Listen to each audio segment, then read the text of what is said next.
I don't always wear a suit, but when I do, it's because something spectacular has crossed my path here. I got the entire shebang here with the coat, the tie, and all that because this morning in my email here, I think exactly at 8 a.m. This guy legit sent this at 8 a.m.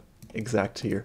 Nye, he sent me an essay, 1,067 words here, on a very obscure reason altogether. So a while back, Miss Galvez asked the class in an advisory question what they were doing for fun or hobbies of some sort, right? And Nye responds with Hot Wheels. And I heard that, and I thought, Hot Wheels? What is he, 12? And Galvez, told her that. And she tells Nye, and he took offense to that. So he wrote this very extensive essay altogether to convince me that it's not simple child's play. It's more than that. So just for you, Nye, I shall read this here because you put so much work into it, and to honor your efforts, and to give you some feedback on the writing altogether. I took a quick skim of this beforehand. It's actually pretty good writing. I'll give you a grade at the end of it, but here we go. He says, Dear Mr. Lin, okay, formal, I like that, good start. I was informed by Miss Galvez that you have remarked, how old is he? 12. In response to her sharing what I had written for her advisory prompt. Specifically, I wrote that something I'd enjoy doing was playing the 2021 racing video game, Hot Wheels Unleashed. I like how he also italicized it. He knows that it is a title of something, so he's using proper grammar and so forth. I appreciate that. Ostensibly, wow, okay, he's busting out the big vocab too. All right, ostensibly, it seems that you seem to be belittling the player base of said video game, insinuating that they are childlike in their affections and by extension, deeming the game itself as childish. It's true. Sorry if I offended you. I hope you don't take offense to that. However, in the following paragraphs, I will be detailing why said video game is not, in fact, childish, and in fact, is a fun, approachable experience that nonetheless holds lots of depth for more mature players, both young and old. Wow, okay. And he has a really good control flow, too. He has these very long, complex sentences here, and very clear thesis, right? He's going to document why exactly it is not childish. He emphasized that with the italics here. And he goes to say that the audience is for mature players, not children. Mature players, both young and old. All right, let's see what your arguments are. First paragraph. He says, Art direction. I do understand the reasoning behind your preconceived notion. Okay.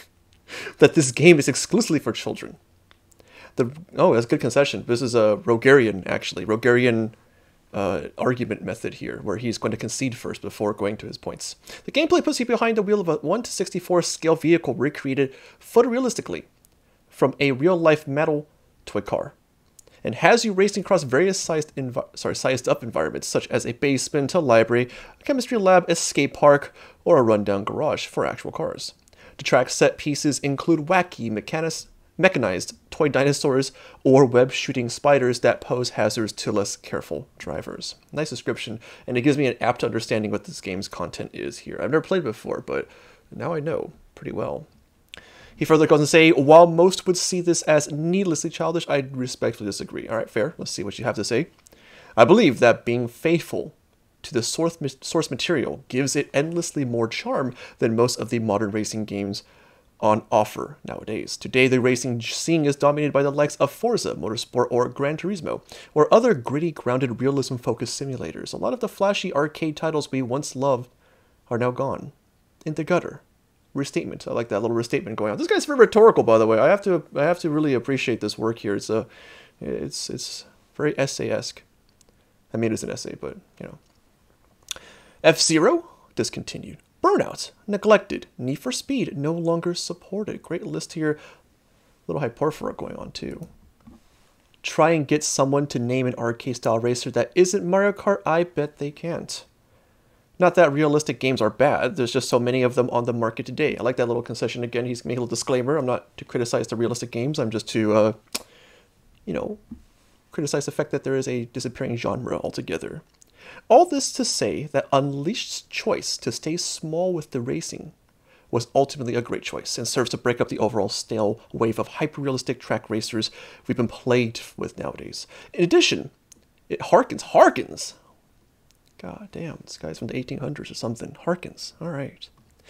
Back to a nostalgic era for those who grew up with old-time greats such as the original Micro Machines. It's not a big deal, but I really appreciate the fact that he said such as instead of like, because like is slang. So you know this guy is going full formal in his essay here.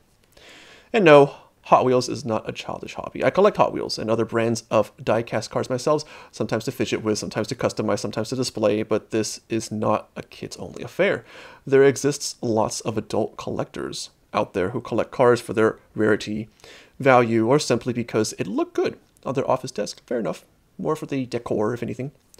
I actually went to Walmart yesterday and spoke with a fairly young, but probably an adult collector who was looking over the die-cast brands in stock. Little anecdote going on here, and I appreciate the fact that he also goes out of his way to go and talk to other fans here. You know, he's not afraid to share his interests with others.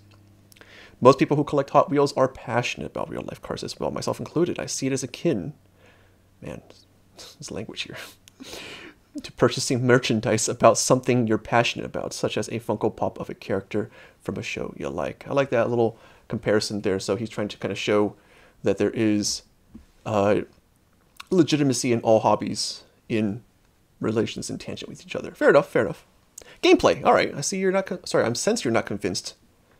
How does he know?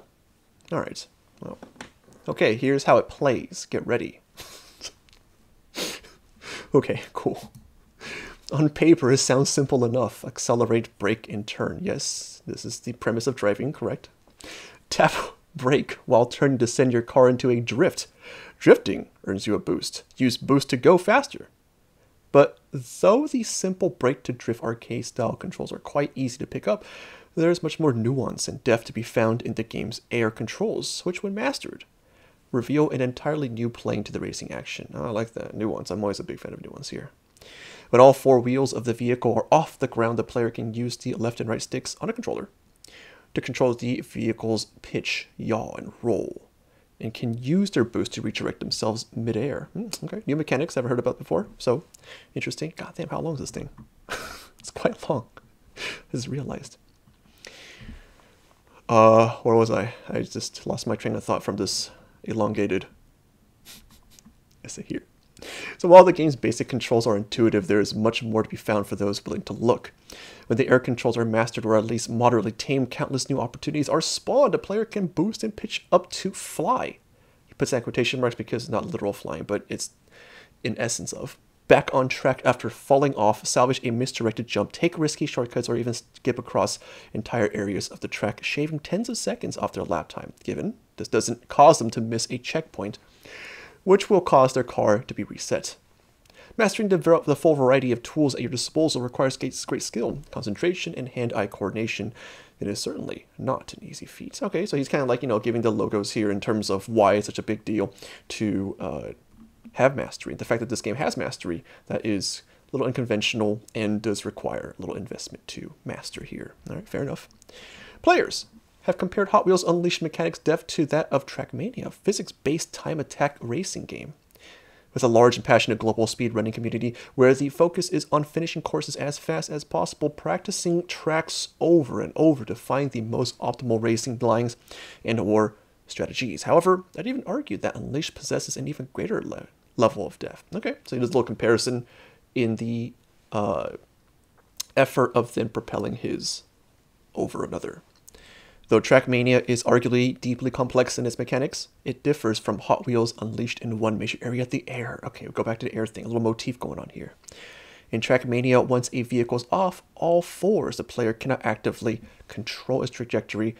While this means Trackmania players have to be more conservative and calculate with their movements, it also means Hot Wheels Unleashed nuanced air controls actively encourage risky maneuvers and player experimenting as a whole new area of play is opened up in addition to opportunities to fix a mistake mid-run while possibly discovering a shortcut they never knew was possible. And before I even finish this, I think Nye should consider being like a video game reviewer, someone to like write articles for. It's very in-depth. This is someone who's definitely played this too. excess. All right, I got 2 more paragraphs. Here we go. The fact combined with the nuanced physics mechanics means that on more advanced difficulties and or tracks, you need to constantly watch yourself to make sure you don't go full send at the wrong time and launch yourself off the track. Speaking of tracks, this game has a ton of them in addition to a track editor. Good transition. Where players have theoretically limitless options to create as crazy a course as they want to.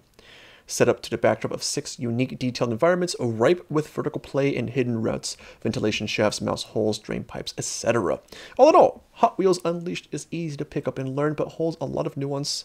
A little repetitive, the wording there. I'll give you that criticism. And def for those who are wanting to really sink their teeth in. Thank you for taking the time to read and consider this. Didn't know I was going to read this out loud, did you? But there you go. Hopefully I was able to change your mind about Hotwheels Unleashed being a game for children. Have an awesome day. I guess it changes my understanding to some degree here. I don't know if I concede that it's not for children, but all right. He says, also see you at the tennis Zoom meeting. I hope you get better soon. It's an ongoing joke. It's because we skipped the tennis banquet last year because, well, COVID, you know. Don't blame me. It's just pandemic stuff. But thank you, Knife, for this essay here. I don't know how much time it took you to write all of this here. It's quite eloquent, though. I'll give you that. I give it a 1 for thesis because you had a clear argument the entire time that you're trying to prove. I give you 4 for evidence because you give me a very detailed category for its gameplay, but also its art direction. So well done there. And I give sophistication because your voice all throughout with the rhetorical devices that you apply here are very top notch. And if you're able to write this as an argument essay for really AP lame more so, I would say, but even if you were able to harness the powers here for AP Lit, you would be in the bag for a 5 on that exam there. So it was fun reading this. It was ridiculous in many ways, but thank you, I guess, for sending this to me.